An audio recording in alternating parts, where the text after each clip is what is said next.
Aloha, everyone. Welcome to another episode of A Dose of Positivity. We're so happy to see all you stewards of the land, humanitarians, lovers of life, all who are putting themselves in a position to make themselves healthier so they can bring more health and goodness to the Pachamama, our Mother Earth. And we're so grateful to have a special guest in the house, Ann Johnson. And the topic for today is S.L.E.E.P, S.L.E.E.P, to heal the real deal. And again, before we get totally started into Ann's presentation, she's got a huge presentation for us. I wanted to remind you, it is a live broadcast, and if you're listening to the replay, you can ask questions in the chat. We get to every single question. And anybody who is on live today, this might be an episode where you might want to raise your hand and talk directly to Ann, and you're more than welcome to do that. While people are waiting in the audience, I have one very short thing I'm going to read from my book, but I want to tell you a little about Ann. She's an adventurer who sees life literally through a telescope, a microscope, a dive mask. She is actually one of my health practitioners. I did a gut zoomer with her, and she analyzed my entire microbiome, found out I had SIBO. We went over my sleep and everything, but she's a wealth of knowledge. And she also is here today to remind us all what a magnificent world we live in, and why and how she's loving the journey. And if you look at her and she tells you how old you are, and that's up to you, you're going to want to know her secrets. So while people are still coming in, I just want to read this to you because this is really important, you guys, as you get to know me. It's sleep. It's not just sleep that Ann goes into, and it's not just healing my sleep patterns that healed me, but it's a complex system, just like our whole microbiology. So this is in Living Like the Future Matters, and it's in one of my favorite chapters called, and I want you guys to all just take this in. It's called Gaining Health, Losing Toxins. And at the same time, I lost a bunch of weight. Gaining health, losing toxins. And I'm not going to read the whole chapter, but I want to read you this one quote that's going to tie in very nicely to the gut microbiome. And this is by an organic regenerative farmer named Peter Risley. Properly cultivated soils are fertile and antimicrobial because the balance of life wants to keep things in order. That's why compost always helps to clean up the mess. I love that guy. So I got fat, sick, nearly dead in about the year 2000. I gained 60 pounds and I was miserable. And this chapter, Gaining Health, Losing Toxins, is on my part of my healing journey. Here I go. As I walked, I was mindful and I reconnected with my inner voice and the natural world. I cleansed my mind of toxic thoughts and welcomed in what was possible. Daily swims in the warm, vibrant Pacific that teemed with tropical fish and dolphins soothed my body and my soul. When the whales breached, it was the best. Nature, the ultimate regenerator, filled me up once again. Focused on self-actualization, there was no room for self-sabotage. A healthy attitude was my foundation for success. A mindful relationship with myself brought more peace, which balanced out my hormones and helped me sleep. I got on a regular sleep pattern, early to bed and early to rise. Sleep deprivation had activated my need to eat, literally like a pig, and was partially responsible for my lack of energy. Yes, lack of sleep. Sound sleep is where we repair our bodies and spirits, and fewer worries make for sweet dreams. So without further ado, I want to welcome you all to another dose of a daily dose of a dose of positivity with my special guest, Ann Johnson, who is a sleep expert and of many other things. But first, a little bit about Ann. Ann, you can wave and say hi to everybody there. Ann started investigating bugs and critters at age 5 and has never stopped now. And this is almost 70 years of diving into those critters. Oh, oh, oh. Ever opened up your eyes underwater to see almost invisible 1,000 jellyfish swimming next to you?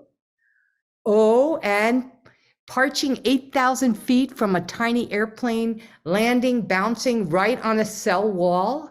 Her life has never been the same. You're going to have to explain that to everyone, Ann. All her journeys are folded by heartstrings into stories to motivate you and give hope to her 80,000 plus clients. 8,000, sorry, 80 would be too many, Ann, 8,000. She lives to help and to serve, and this is why she investigates deeply into her clients' performance, symptoms, metabolism, genomes, and those 5 tapes of DNA we have. It opens up the doors to healing and hope again. And Ann today has an incredible presentation for us. And we're going to be asking questions such as, what is sleep really? Do my cells sleep when I do? Does my microbiome sleep? How can you tell? What's the deal with sleep really? And is there a relationship between the sun's compass and a good night's sleep? And she'll also tell us how functional medicine investigation has changed her life and how her clients have seen amazing success. And she will show examples of that. So Ann, I just want to welcome you and everybody who's on the live show and all of you who are listening to the replay. And please take it away and let's see where this conversation goes. And remember, everybody who has a question, either put it in the chat, raise your hand, and Ann, I will get to you for sure. Okay, Ann, welcome to the show. Thank you. And I hope you're ready for a journey unbelievably fascinating, because sleep is one of the most fascinating things ever.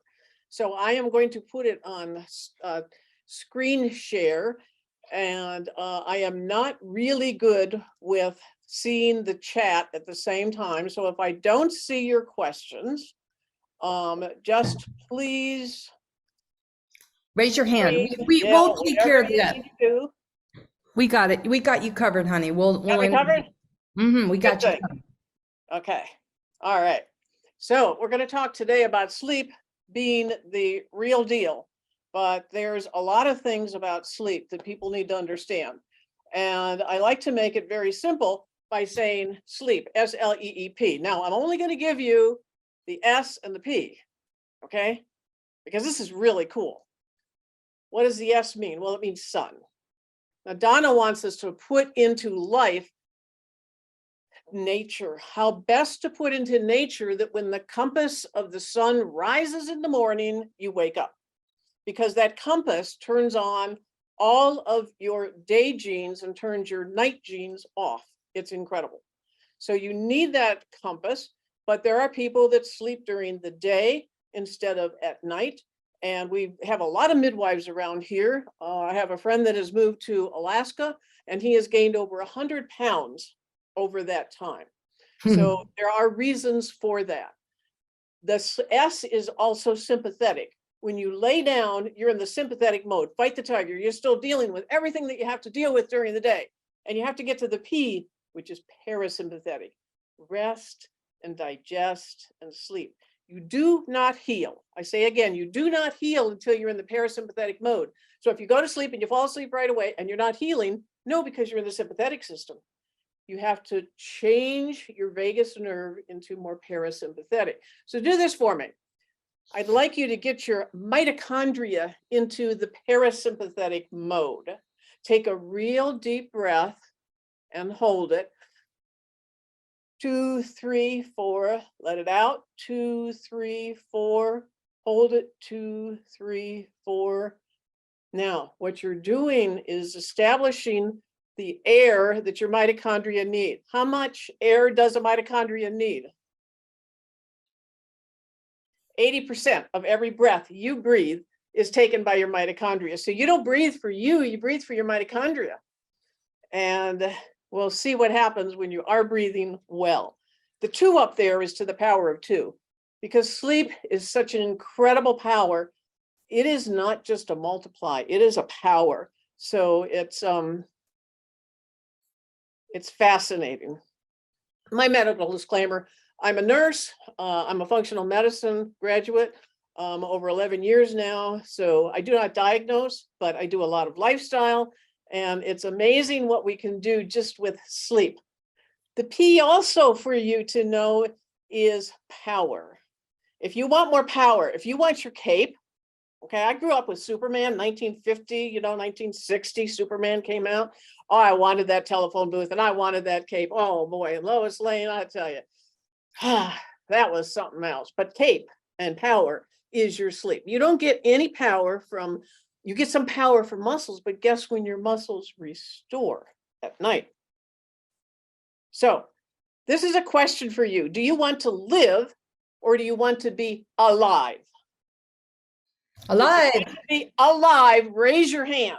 Alive. Okay, because my speaker and trainer is Bo Eason. He's a football player. He was a safety.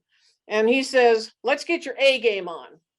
Your A game is what you bring to the front whenever you're with people, whenever you're alone. What is your A game? Well, this is going to be incredible because we're going to take the A and we're going to change sleep a little bit. When you look sleep in reverse and you add an A, your body gives you a message. And it says, please sleep. P-L-E-A-S-E. Okay, that's one of those anisms, I think about these at 4 o'clock at night when my sleep is more in the alpha phase, that's your creative phase. So this is what your body's telling you, to sleep. Yes, it needs sleep. Your mitochondria need sleep. Your microbiome needs sleep. Your cells need sleep.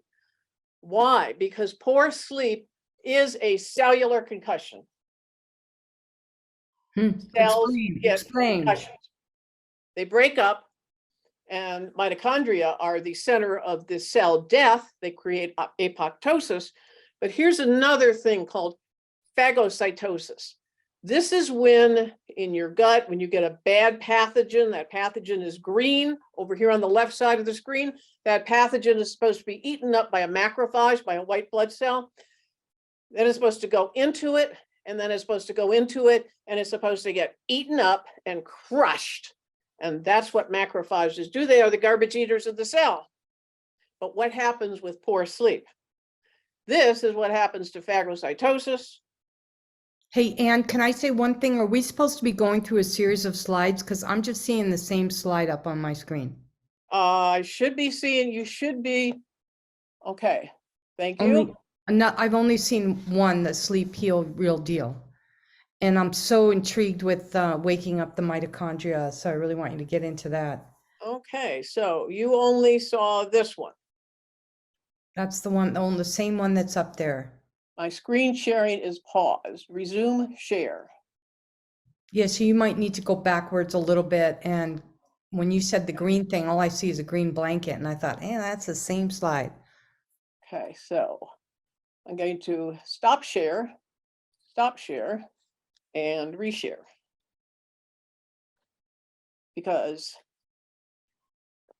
this is too exciting here. Yeah, that's okay. Now, can you see this? Yeah, medical disclaimer, see that. Good, all right, medical disclaimer, all right. Let's buzz through these now. All right, so sleep, there you have it, S-L-E-E-P, live or alive. Oh, boy. Good, now we're seeing. This is what we want. We want you to get your A game on, because look what happens with sleep when you put your A game on. You put that A in the middle, and you got P-L-E-A-S-E. A-sleep. Okay? Your body says, please sleep.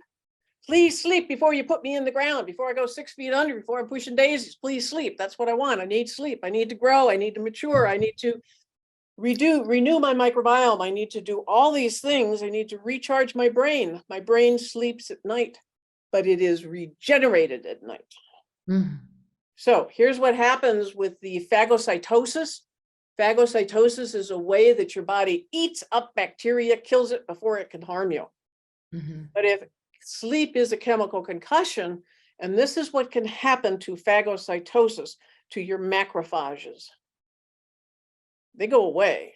Now you wonder why you get sick easier, because sleep restores the body, restores a lot. This cell I love. I hope you can see this. This is a yeast cell here being attacked by a white blood cell. This is live. Now cytokines or signals are coming out. It's signaling other white blood cells, come help and help. I need help killing this yeast. This will be in color in just a few seconds. It's signaling more in here. They signal across that film. There's a film back here that the bacteria and the white blood cells make. Now this white blood cell is pushing out a lot of stuff. See this purple that's like bleach? It's killing things. And as it kills things, it is killing the yeast and it will eat it up. But if you do not have antioxidants and you are not restoring your bodies with nature's vegetables, the photosynthesis from plants, etc., this white blood cell will die within 24 hours. You need to regenerate your white blood cells. You need to reboot them and remake them because this is what they do without your permission.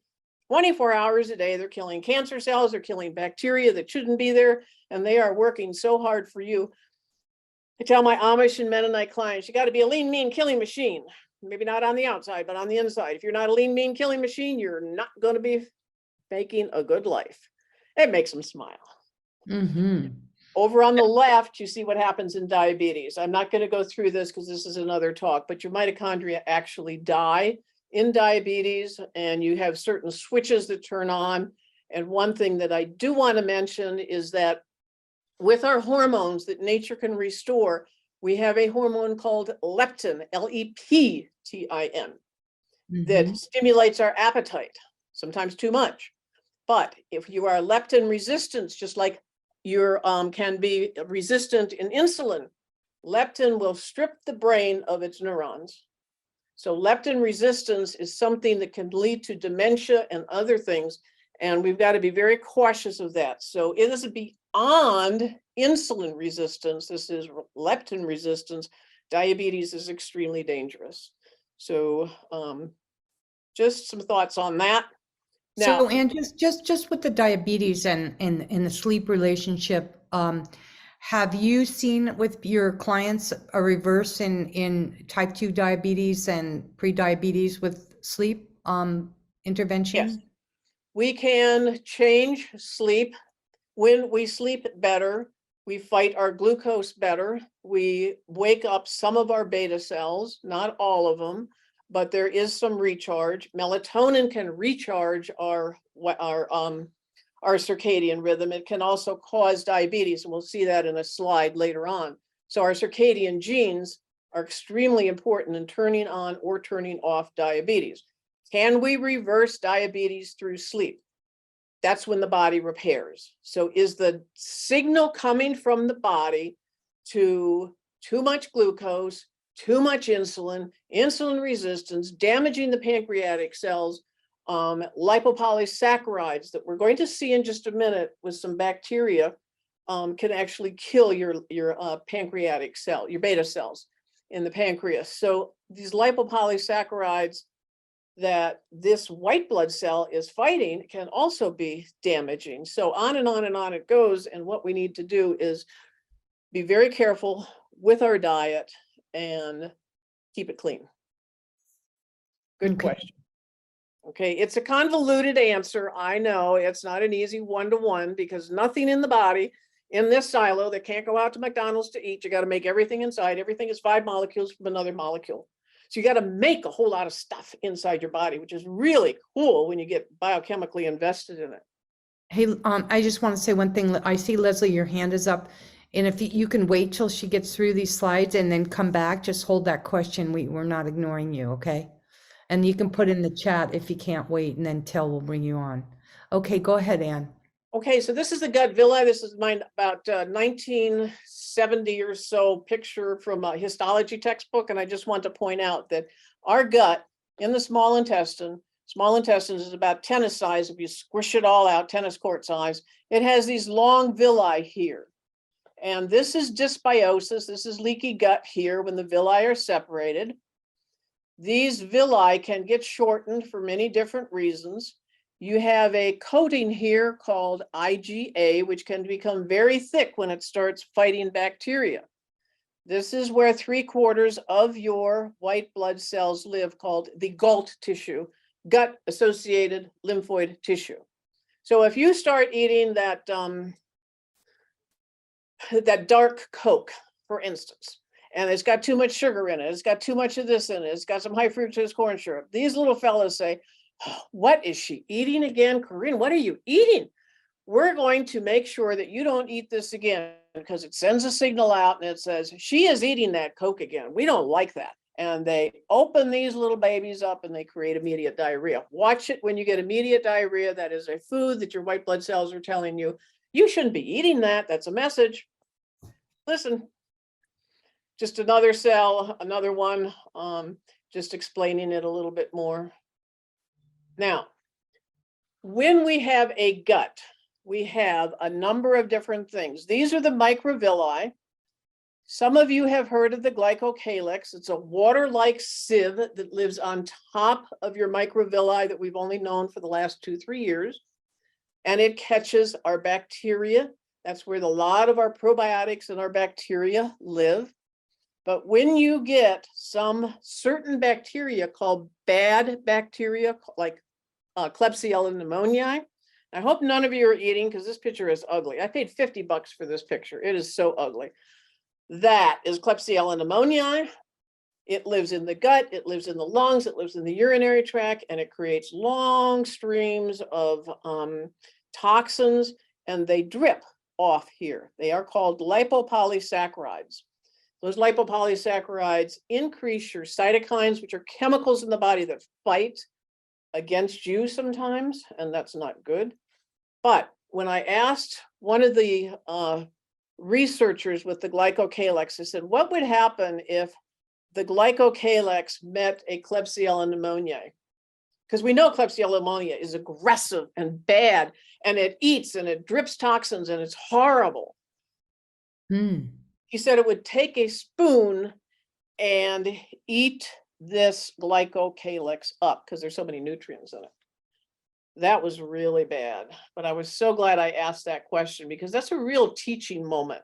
Why do we need a glycocalyx? Because that is our first line of defense against anything that we're eating, putting in our mouth, toxins, etc. If your glycocalyx is gone, your microvilli down here do not have that protection against the environment. That is a mother's one cell layer defense against what she puts on the food for good food or what she puts for bad food. That's okay, so how do we take care of the glycocalyx? The glycocalyx, you take care of it by managing your microbiome, taking some good probiotics, knowing which probiotics you need, getting rid of the bad bacteria that are eating up the glycocalyx. We can restore, we can actually measure the glycocalyx. It's rather expensive to do that, but the glycocalyx, remember, also lines all of our blood vessels, so it is all over the body. How do we restore it? We take care of the body. We bring it back to nature. Now, does this have anything to do with our DNA, the thickness or the strength of the glycocalyx, or wheat or gluten intolerant? Like, I would think that if you were gluten intolerant, this might really destroy that. The gluten intolerant does if it establishes in the gut, because gluten can affect every organ in the body, not just the gut. But the MUS gene, which I do on my circadian, on genes, when I just review them through the OPUS program, I see the MUS gene, and that actually makes this glycocalyx. So when I see it low functioning, one low functioning gene from both parents, I know that this person has a very low glycocalyx, and then we want to restore that through good food and through some other interventions. So what do So you think, what do you think when you say good foods, what do you think about fermented foods? And I know there's somebody on here in the good, call about blue-green algae, like how would, like, yes, can you get more specific on sure. some of these foods? Blue-green algae is extraordinarily wonderful. It feeds the gut. I mean, it's so natural. It's got so much in it. You think of the sea and the photosynthesis that it uses to change, to move into that blue-green algae. It's wonderful. So that is exceptionally good. And let's see, what was your second question? Fermented, what about fermented food? Fermented. Um, when I started working with the gut with Biome FX, I started seeing so many people on SIBO, and I suggested it's a good idea to stop fermented foods. And then when I talked to some of the consultants, they said, no, stop the other things that are causing fermentation, like poor gut, but leave the fermentation because that is going to help modulate the gut. However, if people are drinking a whole glass of kombucha, we got to slow that down a little bit because we don't have enough amylase in our mouth and saliva to manage all that. So And there's too much sugar fermented with, in the kombucha. One thing I just wanted to mention too, while we're here on the blue-green algae, if Tel, you would put the replay of Karina's episode on her blue-green algae in there, and also the link to our Get Fermented book, because these people are asking about that, and you can explore. Well, this is fascinating. So yeah, I always thought of the kombucha just having too much sugar in it, and like eating sauerkraut or kimchi or tempeh is a different yes, story. those are much, much better. Hmm. Okay, so this is what it does. It protects, it's a sieve. It actually creates antibodies in the brain that cross the blood-brain barrier, but you can have some lipopolysaccharides, and the gene, the IL-1B, is a gene that creates interleukins, and this can lead to type 2 diabetes. Lipopolysaccharides from Klebsiella pneumonia, if you have it in your gut, we have to get rid of it. And we do that through a system of not so much antibiotics, but berberine helps, for instance, and some other things. Now, when I do a gut zoomer, this is some of the things. I'm not going to spend too much time on this, but we want to know if your villi are tight, if they're short. We want to know if you've got a lot of gram negatives in your body. We want to know if your amino acids are low, and we can tell all these things. We want to know if you've got some anti-gliadin. That would be you're eating gluten and your body is not functioning well with gluten. So there is a low amount of celiac in the US. What we see more is the glycophosphate put on the Roundup that people are reacting to. So I would say in my 15 years, I've seen maybe 5 true celiacs, but lately they're coming through the door more often, like a 1 to 7, etc. And then we look at their celiac genes, certain HLA-DQA2s, 1, etc., and they're plus in all of those. And this is like really bad to be 43 and finding out that you're gluten intolerant. Or have celiac, worse. Celiac, yes.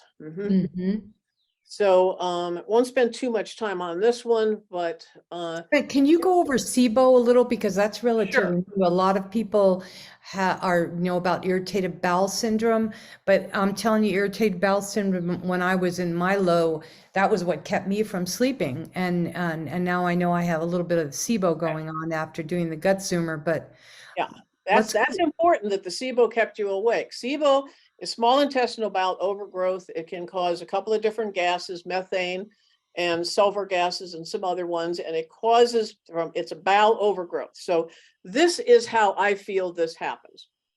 You don't have enough hydrochloric acid in your gut. You should have enough hydrochloric acid in your gut. You put your hand in your gut, it's dissolved. Please don't do that. Most people don't. So if they don't have enough hydrochloric acid, then they don't have that protein ability to break it down. You have to break the necklace of protein down into the separate amino acids, individual. Then those are absorbed in your small villi. But a protein is not. A protein sets off a reaction. But let's not go into that. Let's keep on SIBO. So what happens is you don't break down the protein. The protein goes into the small intestines and you end up with more bacteria. The bad bacteria love this protein. They're going to eat it up, and they multiply quicker on that, and you end up with small intestinal bowel overgrowth basically because you have low hydrochloric acid generally. Sometimes you can see it rosacea, low hydrochloric acid, rosacea, the small spider veins on the cheeks. Sometimes that changes the nose also. That's a hydrochloric acid deficiency. You're low in hydrochloric acid, you're low in B12. They go together. Okay, wait. Hydrochloric acid, one of the ways I get hydrochloric acid is when I'm eating, I drink about an ounce or two of apple cider vinegar, and I also put it in when I'm making my bone broth and things. What That's other ways can we boost our hydrochloric acid, or do you think that is, of I course? think that is the best. I Mhm. have used certain gastric acid supplements, but I'm very cautious with those. I am finding that those clients that really need hydrochloric acid, they love apple cider vinegar, a teaspoon, starting with a half a teaspoon to a teaspoon and 4 ounces of water. It's the only thing you drink through a meal, only. Keep your water limited because the older you get, the less hydrochloric acid you have. So acid helps. Now, you don't want it alkaline. So alkaline would be some of these fuzzy waters that are very alkaline. So don't drink those through a meal. Drink your apple cider vinegar through a meal. So it helps break down your protein. That is your first step to helping with SIBO, get rid of SIBO. But the B12 must be taken under the tongue and not swallowed because hydrochloric acid and B12 don't get along. B12 has to be covered by a certain product in your saliva. And when it is covered with that, it goes through your stomach all the way down to the end of the small intestine, and it is then released. If you swallow B12, chew it and swallow it, hydrochloric acid kills it.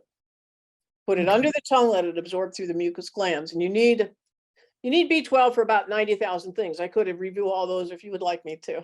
No, that's okay. But I do have some things that in regards to the hydrochloric acid and the well, that's fairly interesting. You just basically wouldn't take your B vitamins when you're having your apple cider vinegar. That would be one way to alleviate that.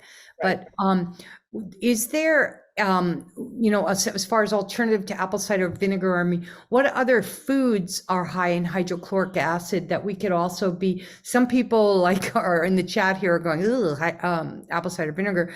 But if you get used to it, you can even hold your nose there, Beverly. But are there alternatives to apple cider vinegar, like foods that are high in hydrochloric acid? And also, when we're talking about this, because we're relating back to sleep and having a good, healthy digestion when we're not up at night with cramps in our guts or nerves.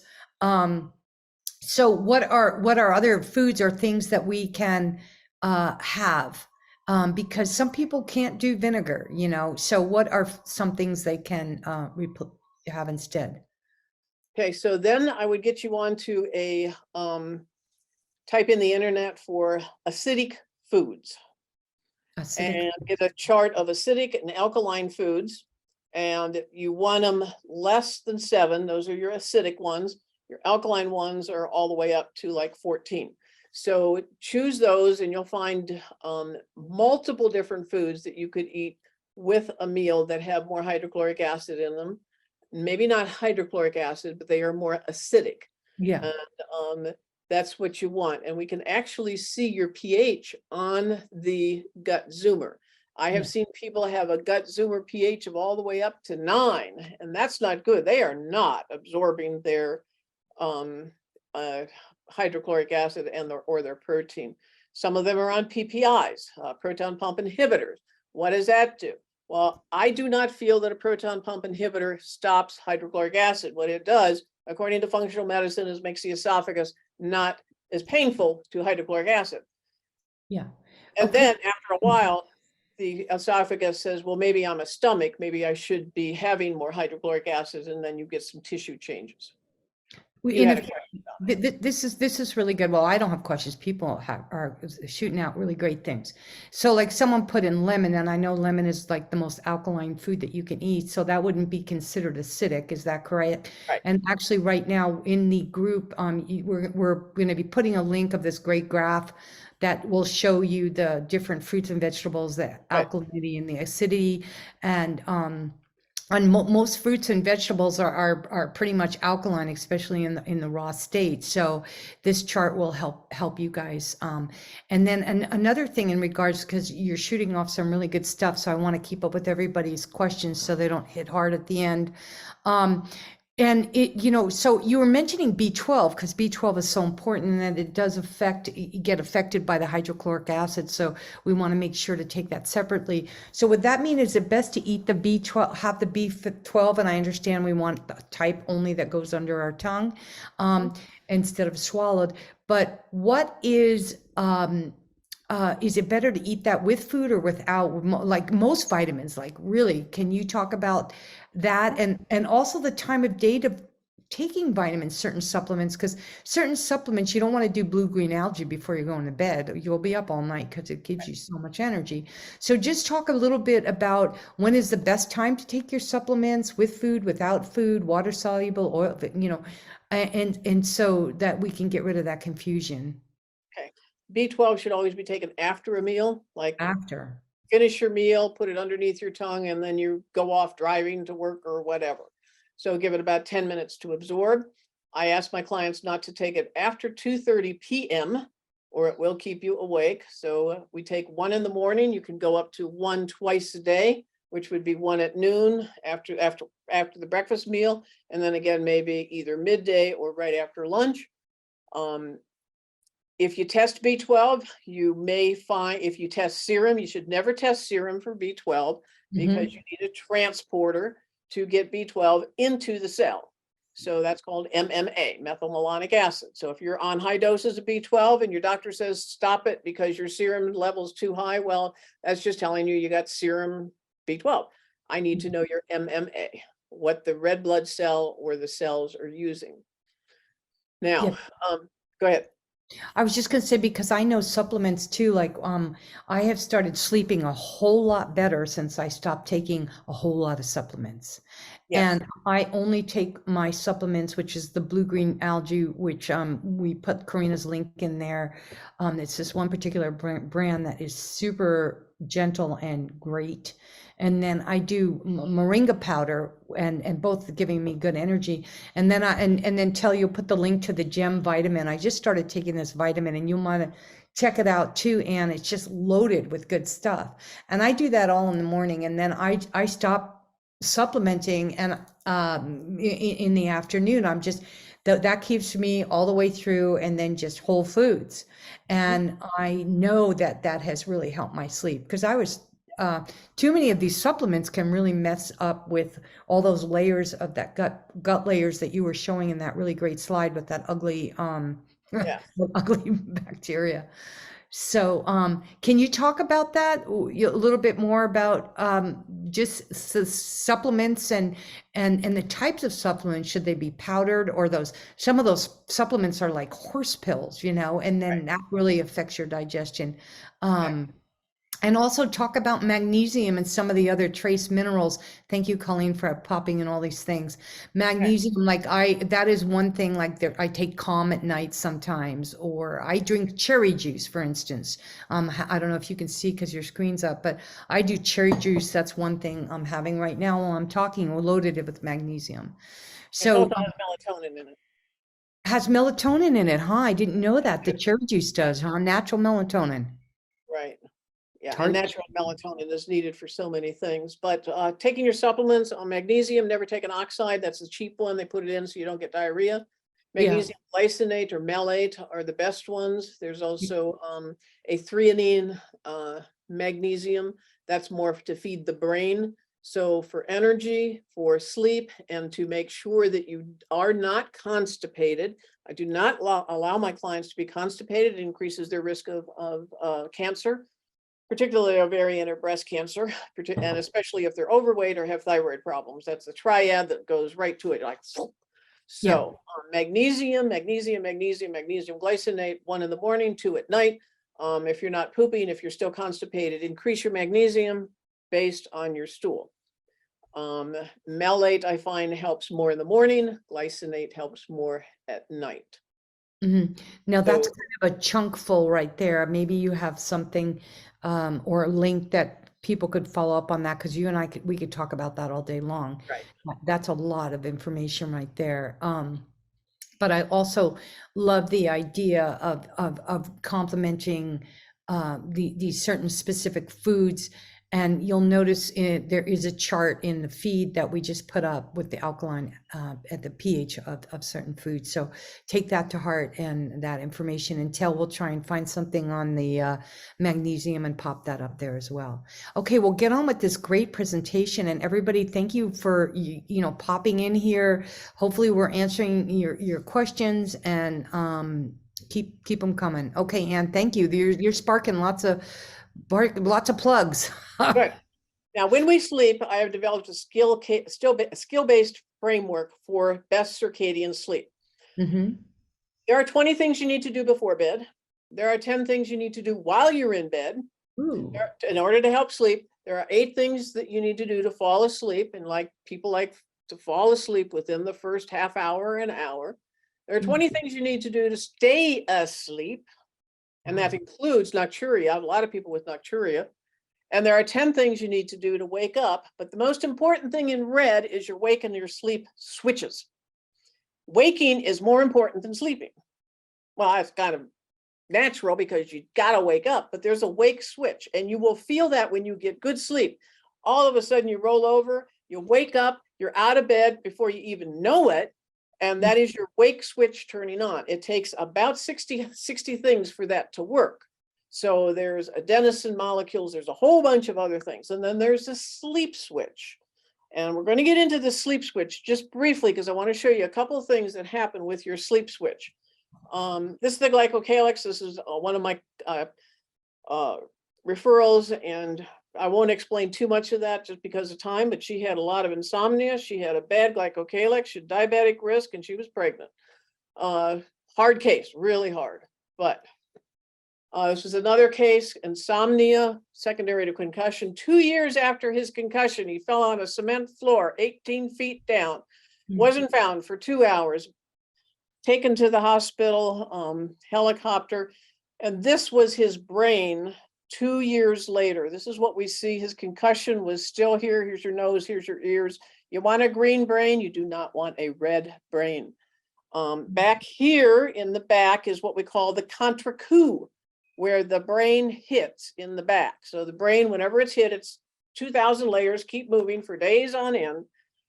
So to help a concussion, we always use high omega fish oils, high doses, as much as they can stand. We also use laser on him, and that brought him around. He's back out deer hunting now, so it's pretty amazing. 3 strategies I want you to know. Number 1, over on the right, to sleep, avoid this fat. Okay, this is very bad fat. This is aromatase.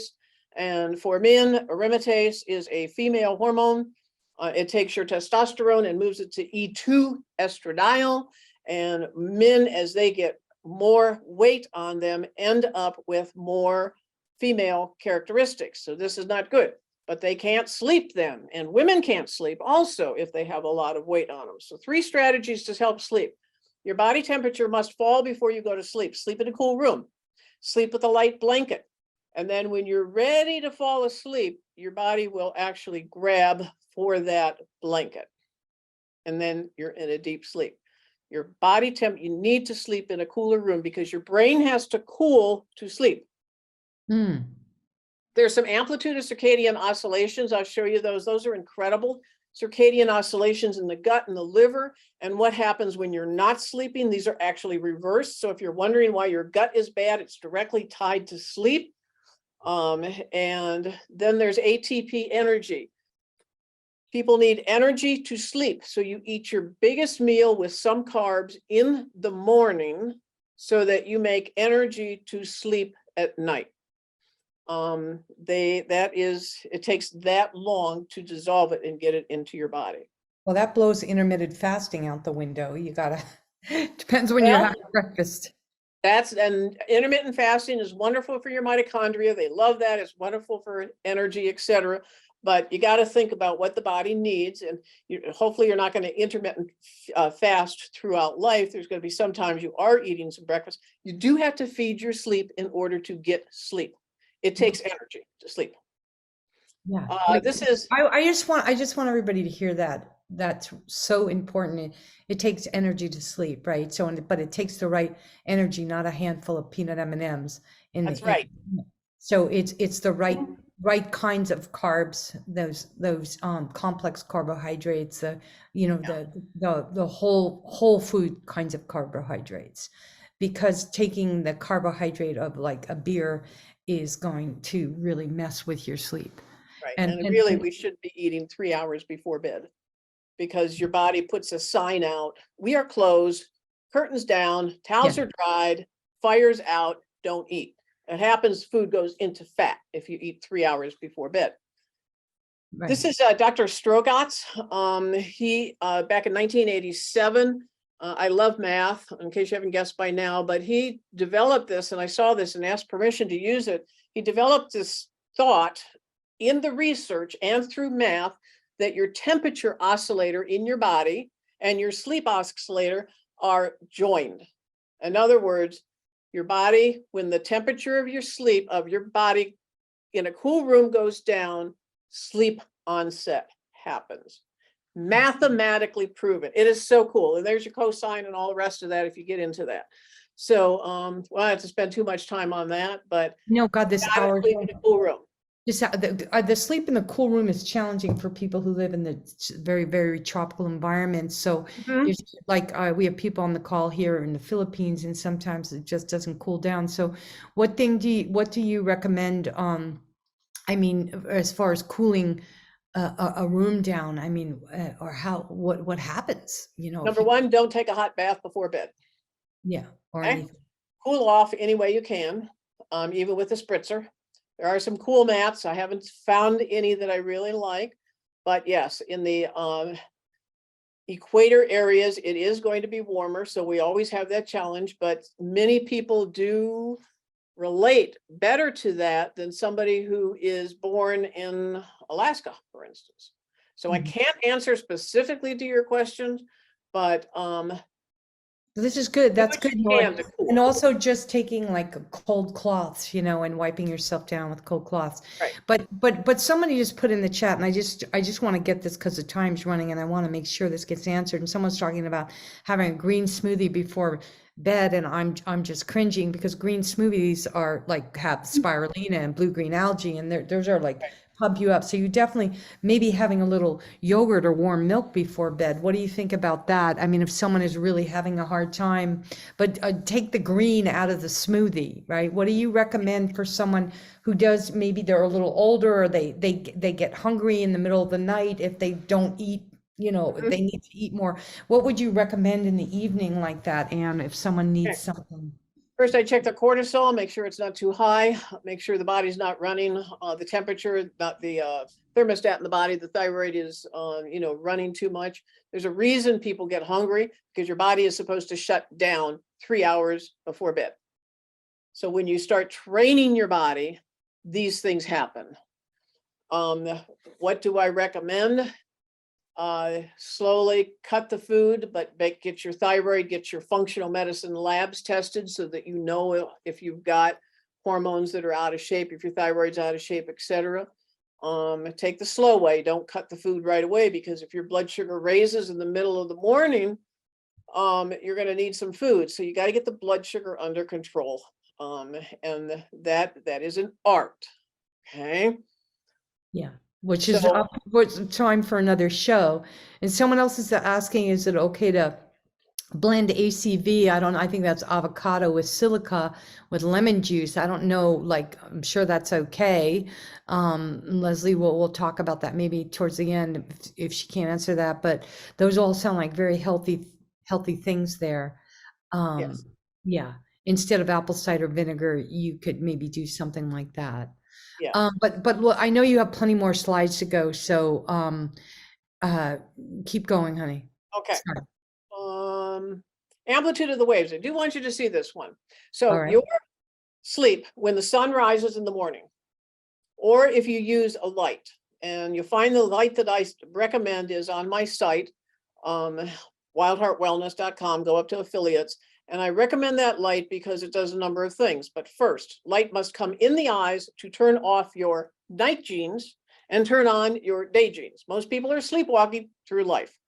And I see this all the time when their sleep genes are low functioning, their night genes are on and their day genes are very low functioning. For instance, SAD disease, seasonal affective disorder. If you have low energy during the winter when the sun is down, it affects many things. Behind SAD disease is heart disease. I won't take the time to explain that, but that's been proven by the researchers, and they actually are using lights in cardiac units now. Behind heart disease is dementia. Behind dementia is protein folding, and et cetera, et cetera. So what you need to do is turn your light, put light in your eyes to turn your day genes on so that your SCN, suprachiasmatic nucleus, gets that, has a nice rhythm. See that nice cosine sine rhythm up and down. The liver gets a rhythm, then those turn on the genes throughout your body based on a compass. I'm revolutionary in how I explain sleep because I base it on a compass, not on a clock.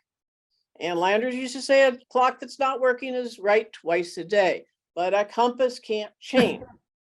So your muscles, big, big, big. All of these, when light hits them, they work. Now, this is what happens when they become misaligned. In other words, you work night shift. You don't follow getting light in your eyes in the morning. You live in Alaska. You live in a darker country. Your suprachiasmatic is flat. It's not turning on the orchestra of your genes throughout the body to get ready for the day, to get your liver ready for food. It's supposed to swell a little bit and get ready for food, for protein in the morning. Your muscles flat. Anybody wonder why they get sarcopenia as they get old? Because if you're sleeping poor, you're not restoring and regenerating those muscles, and you get misaligned. A flat wave cannot work. So these would be like light waves. Sarcopenia, tell us what that is, because most of us don't know what that is, even though I Which do. one? Sarcopenia, would you? Oh, sarcopenia. Sarcopenia is weak muscles. Okay. You guys got that. We're Mitochondria die, they get really fat and disjointed, and the muscles get separated with fat. Then when you try to get up and out of a chair, you lose that ability in your quads and your glutes. Actually lose your hand grip. Hand grip is directly associated with morbidity and mortality, so we like to keep that strong. So sarcopenia, weak muscles based on poor mitochondria and poor muscles. So look at the GI tract, goes upside down. This is why SIBO happens. Don't sleep. The gut can't work if it doesn't sleep. So here's some genes. This is the circadian map. Switch this into, these are the night genes over here. These are the day genes. Here's the sun peeking out over here. So your day genes, here's the SAD gene here, PER2. When I see this orange, that means you got one low functioning from both parents. You need light to turn that on. This person is definitely not working on their day genes. They are sleepwalking through life, literally.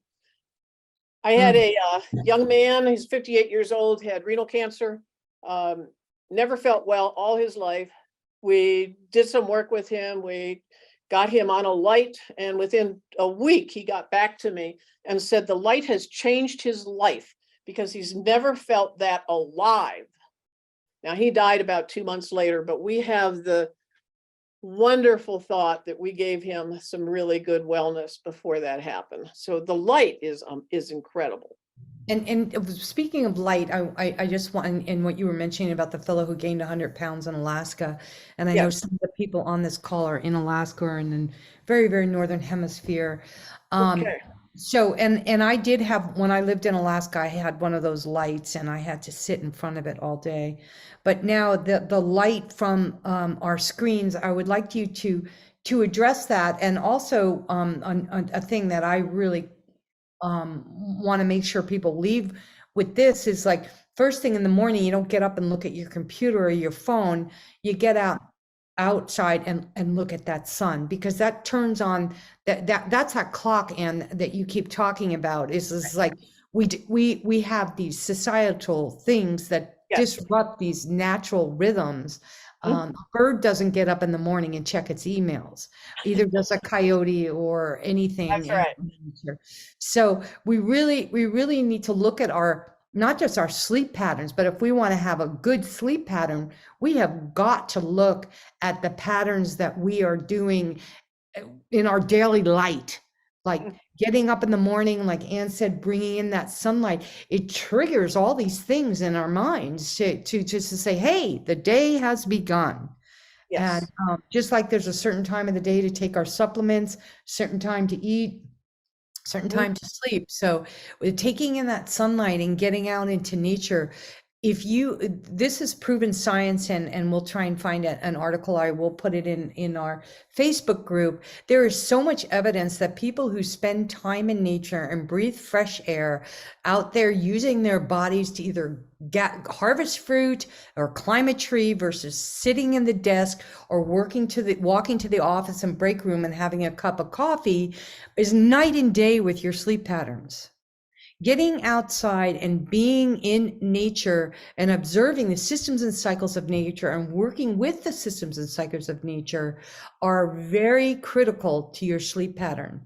I mean, it's science is out there to prove this. So I want to get back to what you were saying, but I just know our time is running out. So anybody, if you have last minute questions, and Anne, if you're okay to go Yes, over, go ahead. anybody wants to stay over, we're going to go past the hour mark here, and I'm super open if everybody else is down with it. So keep going. Yes. My book, The DNA of Hope, talks about the 9 powers. I wrote it and it was 8 powers. And then I realized that God created what first? Light. And Yes. I had forgotten to put light in as one of the powers that turns on our DNA. So you're talking about support. We need the light coming into our eyes. In Alaska, people need that light more because if they don't, if they have SAD disease, if their PER2 gene is poor functioning, if they don't get the light, they gain weight, the mood changes, emotion changes, everything happens. So they need good light. And some people like Minnesota, I know, just keep that light on all 24 hours because Yeah. it's so well, not 24 hours during the day they keep it on. Support is extremely necessary, and support has about 8 different circles. Of just briefly, support is our friends, our family, our team, but it's also the third level. It's our people in the grocery store, etc. But then you have your inside support. You have your skin, your microbiome, your mitochondria, your cells. Those support. We can't forget about our inside support, which is so critical. Mhm. Motivation is our center of hope. It's the center of mitochondria. Mitochondria are our center of hope, and they give us motivation. So I'm not going to go through all those, but food heals. And I have a trademark on Heal with a Meal because that's what we do here. Every single day we have food served to us, breakfast and lunch, mostly lunch, sometimes breakfast. And it is extraordinary. So Gina, who has worked with us on my sleep program, which will be starting again in probably March, she does the Heal with a Meal, and we actually go through foods that heal. And it's amazing to be able to offer this to clients. They want to make their appointment over mealtime. They want that because they know what they get. So, SAD disease. I just want to point this out with SAD disease. This will actually be my last slide. The winter solstice. Look at that blue line. This is the sun arc in the summer. Easy to get in your eyes. This is the winter. Very hard to get light in your eyes over the winter. Hence, you can't turn on the orchestra of your genes throughout your body to turn on breakfast, to turn on the liver, to turn on the pancreas, to turn on all those organs in that compass at the correct times. So that why is so important. That's why I discovered the circadian compass, because it directs our best sleep journey. So I will stop with this slide. This was where I went up 2 weeks in Minnesota. Hardly anybody was out there. It was freezing up there. But I spoke with the Eagles for 2 weeks. And my story is on my website, the Eagle story. It's in 3 parts, and had a lot of time with the little baby eaglets. So now I want any questions you have. I am here for you. Super great. Well, you answered a lot of them, and I think one of the questions in which I can answer for sure, but I know I would like you to just affirm it, but is should you go outside as soon as possible upon awaking and face greeting the sun? That's this whole idea of the sun salutation. I mean, even the yogis got it right. And yes, that is a true statement, Alan, and better not to cool down with your head in the freezer. He tried to cool down. He's my funny guy on the show. But yeah, if anybody wants to come off mute or raise their hand and talk directly with Anne, that was a lot of information. I want to thank you so much. But before we do that, and I do want to talk about just make a couple really exciting announcements. First of all, you'll saw in the chat we have our Get Cultured book on fermentation, and we've been keeping up with some of the things. Well, I encourage you all just to copy the chat right now and get those links. If you're watching the replay, then go ahead and we'll put the chats, make sure they're there in our YouTube channel and also on our Spotify channel. But next week, I just want to share my guests next week, and all of you who are on this call will be absolutely blown away to come on to next week's show. The topic is called The Strength for Women When We Stand. And even if you're a guy, Alan, you will love this. This is with an Indigenous woman, Pua Case, who almost single-handedly got and organized many of the social and environmental justice movements happening on Indigenous land. And she's responsible for helping, until you can put her link in there. You guys, she's also a spiritual healer, an Aina healer.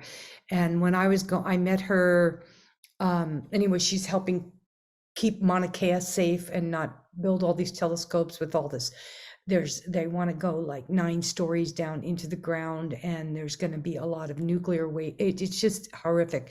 We won't be getting like totally into details of that. It's more about healing ourselves, and by taking care and healing the Aina, the land, how that we can take that wisdom of the indigenous people and the indigenous ways to heal our bodies.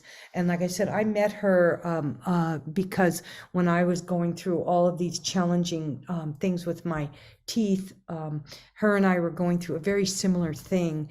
And so we connected over health and remedies and natural ways of healing. And really, when it comes down to, and Anne kind of was touching upon it right there on that last thing, the 9 things, and it's just like that support, that community, that engagement.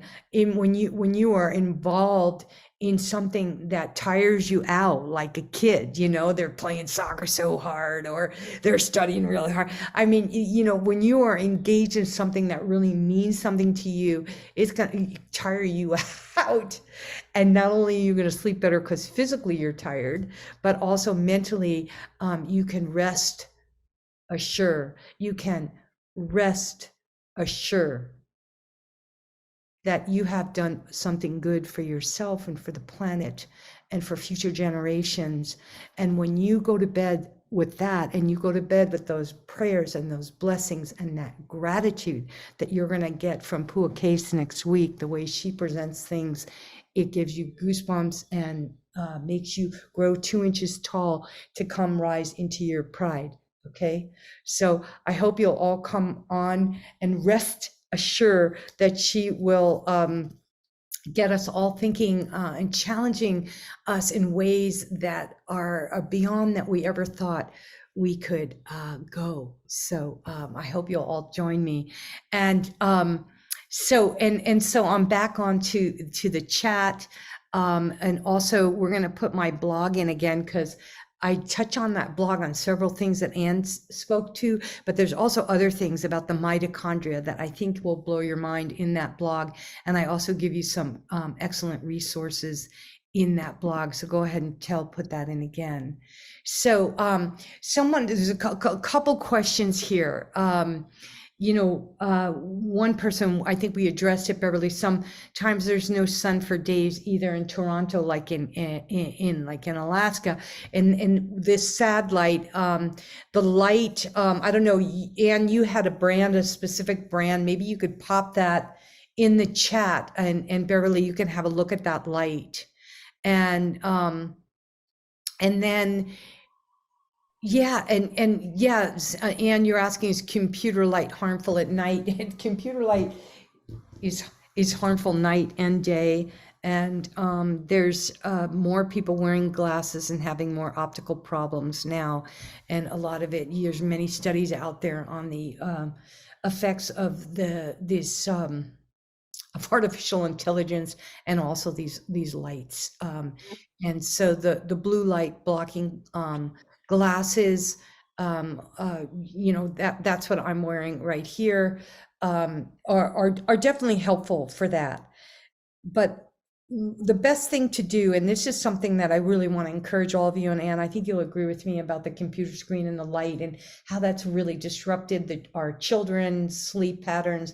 It's contributing to ADD, ADHD, to all this artificial, very intense lighting, and again, affecting the microbiome of our children, and diabetes at an early young age. And a lot of it is linking to too much time on the screen. So what I'm going to encourage all of you to do is, a lot of times, like even now, like when you're listening to something, or say, yeah, it's live, we're live. Sometimes we want to come on live. But I look away from the screen. If I am on, like I am right now, 2.5, 3 feet from my screen, I'm not up here like this, right? I push it back. But I'm writing another book. It's really cool. It's called Death, What Is It Good For? And instead of sitting at my computer writing this, I'm dictating the book, and then I'll put it on a document and organize it and give it to an editor, because I'm valuing my eyesight and also my sleep pattern. Lights off by 10 o'clock. And I think you'll agree with me, in off the screen at 9, and set something in your phone, on your computer. Like I have a thing that says to me, Donna, you freaking better turn off the light and go to sleep. It doesn't quite say it like that, but I look at it, and it's like giving me the finger, if I don't turn it off, and then it comes on again. It says, you're still here. Go to sleep. So you can put a little timer, because a lot of times we'll get there and we'll be reading and checking Facebook or whatever you're doing. Do yourself a favor. You want longevity. You want to look like Anne into her 70s and have an active mind like her. Do the things she's describing in this talk, and you'll all be able to get the replay. And I know some of it is. You have a free consultation, right, on your thing, and people want to Yes, reach if you out go to on you? my site, on the bottom, it says consultations, 20-minute free consultation. Yes, I do. Mhm. Yeah. And then Anne's stuff was already up once, and Anne, I see, well, there you put your affiliates for the discount for the light up there. Thank you very much. And put in Anne's website there, and where they can contact her, because I know a lot of this was pretty detailed, and spending 15 minutes, half hour with Anne, you'll get a lot more questions answered. And I really thank you for offering that. But one of the things, yeah, Question. questions. Well, it's actually a statement. We actually need to train our body to sleep, and that's what I do with my clients. There are 10 steps. Would you like to know what they are really quickly? Yes. Okay. Get a sleep mask, get a wide sleep mask. It has to be wide, it has to be satin, and it has to have room for your eyelashes to move during your REM sleep. Okay. When you start wearing your mask, your husband or your spouse or whoever, even your dog, will understand by the third day that you're sleeping. You put your sleep mask on, the dog goes away. It's amazing. The children want a sleep mask. I had a mother start it. She said, my husband will never do it. Well, the children, boom, boom, boom, boom, boom, all 6 of them said, I want a sleep mask too. Daddy's wearing a sleep mask now. Train your body to sleep. Turn it off. The cell phone light causes melatonin to be hit. The molecule melatonin is a dark hormone. When you hit it with light, it destroys it immediately in a nanosecond. Okay, a nanosecond is less than a millisecond, which is 50 which is a half a second. So that's pretty fast. That's faster than I can talk. And then, so those are the two things. Then you train your body by getting a cooler sleep, cooler room, cautioning your mind, sleep, resting your mind, getting a lighter blanket, and just keep going like that. The most important thing that I want to say is be sure to get your sleep mask. It's incredibly important, and get to bed consistently on time. Take your melatonin. If you take melatonin on time, it's a hormone. If you take it at 2 a.m. in the morning, you are changing your trillions of clocks and your body microbiome trillions of clocks, and you're going to become not manic, but your body's not going to know when to sleep.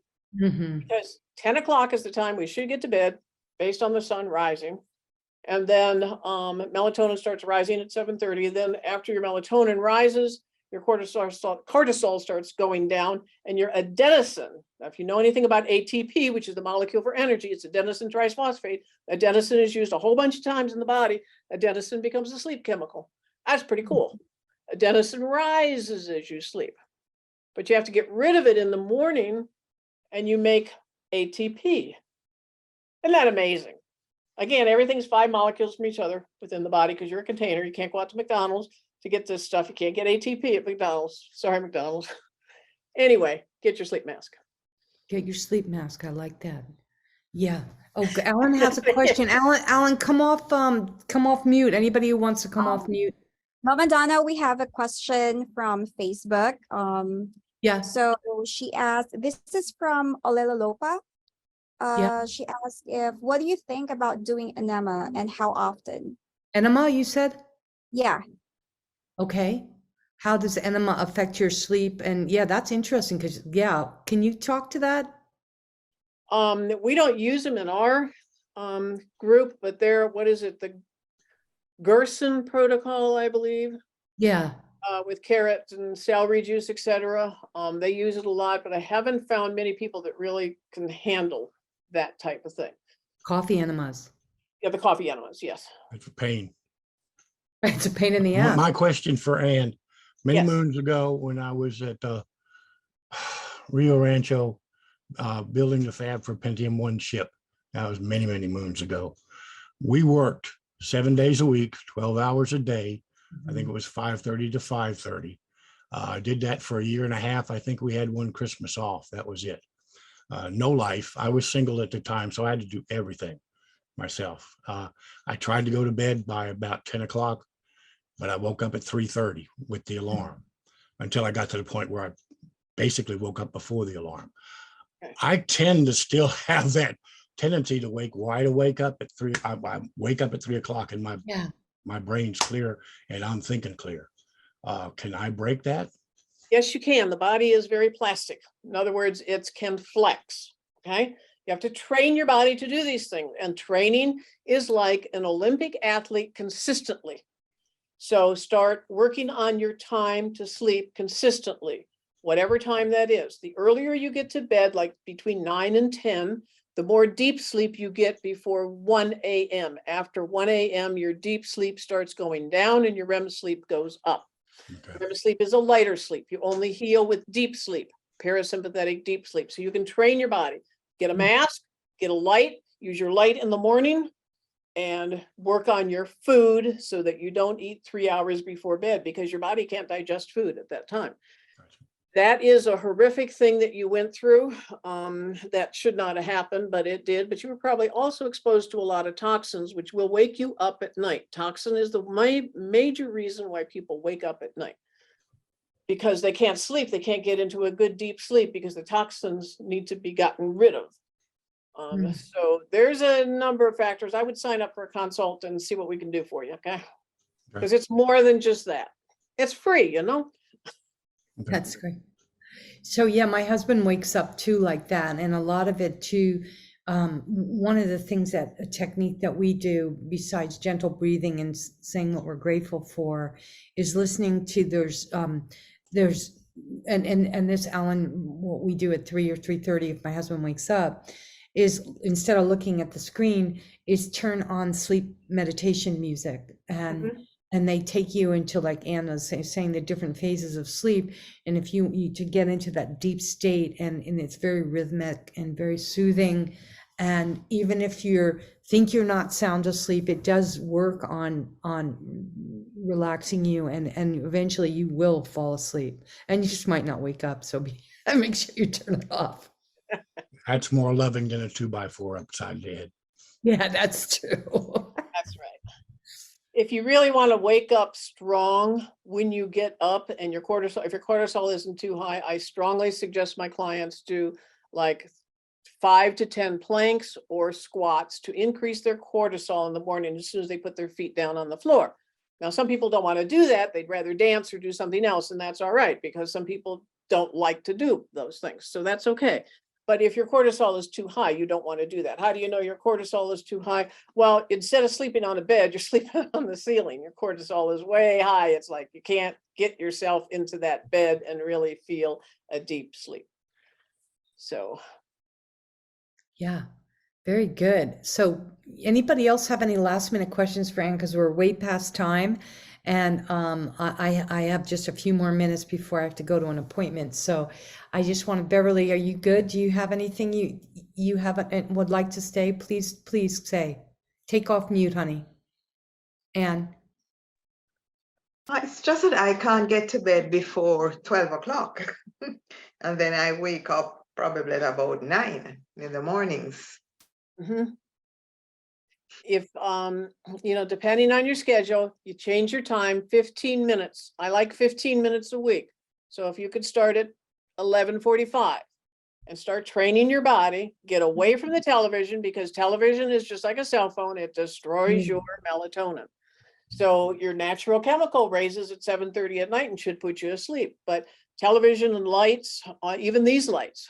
So get away from those lights, and then secondarily just start working with 15 minutes changing your sleep, and be consistent. So consistent that you're as consistent as the sun rising. Okay, the sun rises every single morning, but we don't. I So do. that's why I get you up wanna- with the birds, man. Beverly, it is possible to change. It really is, but it takes work. But it is the best work because it's all about you. Now, social engagements and work and all these things take our mind away from it. Somebody wants us to go out to a party or whatever, and then you're pulled every single way. My bedtime is at 9 o'clock. Actually, generally my bedtime's at 7, so I am on my sleep time right now. I just want you to know that. I know. Because I get up at like 4. All She's right? on the East Coast. That's my writing time. Oh. Just change your time 15 minutes and be consistent. Tell people, tell your family, tell your dog, tell your cat or your alligator, whatever you got. Thanks. And the funny thing though is that it's the TV that puts me to sleep. What puts you to sleep? The TV. Yes. I I will put a understand timer that. on. Many people have to sleep with that, and I think it's a very bad habit. But you got to think your brain needs to heal at night, so it needs to cool down. And it's hearing sound, it's hearing vibrations, it's feeling the light. You're not getting. If I could measure your deep sleep, and the best way to measure your deep sleep, if you sleep, is to look in the mirror and say, "Oh, mirror, mirror on the wall, who's the fairest of them all?" And the mirror is probably going to say back to you, "Well, certainly not you. Your hair is gray. You've got bags underneath your skin. Under your eyes look terrible. So no, you are not fair. You better get your sleep." The mirror is the best judge. Okay. Okay, thank you, Anne. You're welcome, Beverly. 15 minutes. Keep consistent. You can do Yes, it. and I Beverly. will do that consult. Yes, just Thank- wildheartwellness.com. Type it in, and if I It's don't in have the- enough time, send me a separate email at Ann@wildheartwellness, and we'll fit you in sometime. Thank you, What Anne. about black bags under your eyes, even if you're sleeping good? There's reasons for those. It's usually a cortisol thing. It could be a couple of different things. Aging, Nah. weak skin, my dermatologist says you're sinking, you're sinking, and it creates a shadow. But I think maybe Colleen, didn't you have a question, Colleen? I want to make sure that you Does anybody else here on here have sleep apnea? Someone else was saying they had sleep apnea in using a CPAP. Like how do you know that's another issue onto its own. But does anybody else have anything they want to say? I thought somebody else, maybe they're not on the call anymore. Yes, yeah, I just got it off the mute here. Okay. Sandra, yes, I have sleep apnea. So I'm still working at getting, totally rejuvenated after 53 years of that. Wow. Yeah. Mhm. I have Yeah. not studied sleep apnea, but I would basically start learning and understanding that it's a metabolic mechanical problem within you.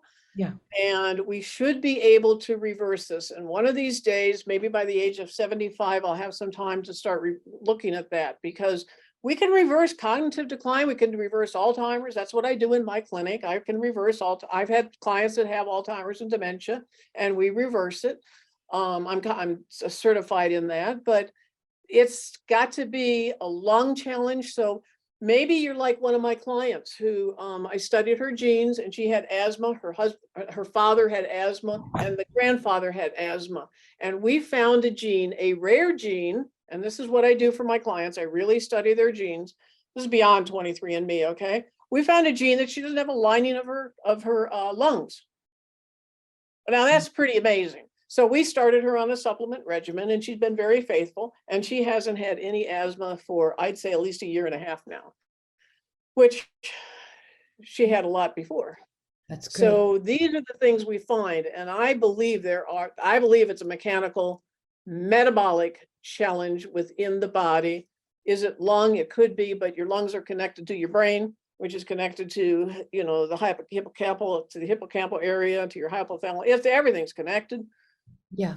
And So it's also from having sleep apnea and studied it myself, is that there is a structural thing, like Yeah. you like my air passageway, like when they did my exam, it is so small, and it's not like inflammation small. It's the way I was born, and my dad has sleep apnea, my brothers have it, and my son has it, and it's kind of like, sometimes God just created this little passageway here, and they have done surgery, and they have unsuccessfully usually, because it grows back, and then also they have apparatuses you can use in your mouth, to kind of open up that breathing passage. But my case is severe. Now, if you don't have severe sleep apnea, it's mild to moderate. Some of these other modalities are very effective, and also weight gain and too much weight. That's like what Ann was talking about, like on the lungs. That's a whole nother story. But structurally, like you've heard of deviated septums and all that, this is kind of almost beyond that, or just different. So we can't beat ourselves up for it. We're the CPAP machine. She's my girl. I love her. I put her on, and like within 30 seconds, usually I'm asleep, because like Ann, you were saying, and Beverly, take it to heart. You just do a little bit, you take it, and you just do it. And then all of a sudden, before you know it, it becomes like clockwork, like compass work. use your light in the morning, because beyond sleep apnea is the fact that the heart's not getting enough mitochondrial energy and air. Yes. And you need to get that light in the morning to restore the heart. The researchers gave 5 mice a heart attack. This was about 2 years ago. Now we just have a second for the mice, okay? And then they put them in front of their wheelies with a light. And within 5 days, 1, 2, 3, 4, 5, the heart started healing. No chemicals, no medications. It's fascinating that we don't need medications for our genes. Did you know that? Genes don't need medications. That's so funny. It's like incredible. So anyway, 5 days. So now the heart, this light, like the northern light, is being used in cardiac units. So I asked, behind the PER2 gene is heart disease. It's fascinating. So now if you're using the light, you're preventing heart disease, which is just amazing. That's why I sell this light, because it's the one that we use in research. There's 2 kinds. I like the bigger one.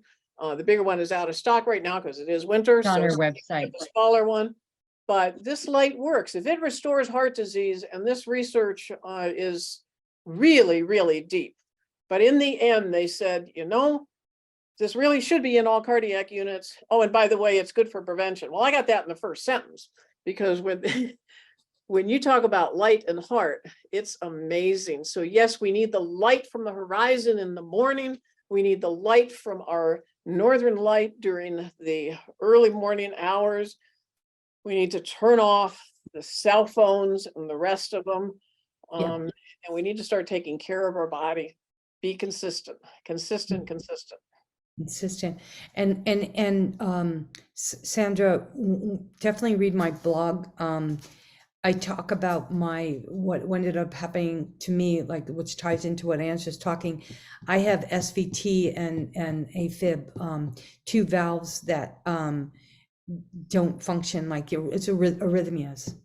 And as soon as I started taking care of my sleep problem, I found out that 15 years ago. It started when I went through menopause, and they didn't realize that during menopause, these things kind of happen. But at that time, they should have recognized, well, maybe you have sleep apnea. But it took me 10 more years, and you can read the story in the blog. But and then when I got the CPAP machine, my arrhythmias reduced almost completely. Do I get them sometimes? Yes, but when I'm breathing right and I'm sleeping well, the arrhythmias almost completely disappeared. So it goes, the sleep thing, it goes so deep sleep. It's really, once we got this down, especially most of us on here are older, and it's more important than ever for us. And nobody said that whoever told us that 7 to 8 hours, I mean, if you sleep 12 or more hours, you might have a depression problem. Then that's another thing we haven't really addressed in this. Too much sleep isn't good either. But 10 hours, I mean, little kids, babies, infants, our dogs, my dogs sleep 18, 20 hours a day. So all of us are different, and we're at different phases of our lives. Throw the alarm clock out and start tuning into the light. And I really, if nobody has any, does anybody else have any more questions, Anne, or do you have any final words you want to share with people? We're still on live stream. Everybody, thanks for hanging in there, and all you listening to the replay. This is just so juicy. Go ahead. Sleep is where you get your power. It starts with an S. Okay. Remember, you need the sun. P is your power. Remember that if you change the words and you realize you want to be alive more, add that A. Mix the words up in sleep, and it becomes what your body is telling you. Please sleep. Wear that A, put your A game on, and be consistent. Consistent. You will change your life like anything. I'm 70, almost 73 now. And it's been a pretty amazing walk. Probably 45 years as a nurse, both sides of 911. But now these last 15 years in functional medicine, and being able to see people, a fourth level cancer client, my first client, 4-stage breast cancer. And she had 15 years later, she died, but we were able to keep her from the 4th stage. And that's just incredible. Now she went through chemotherapy. We did everything. Okay. So, but some things you just have to do, but it's been an amazing walk. And I want that for you. I want you to have your best life. I want you to put your cape on.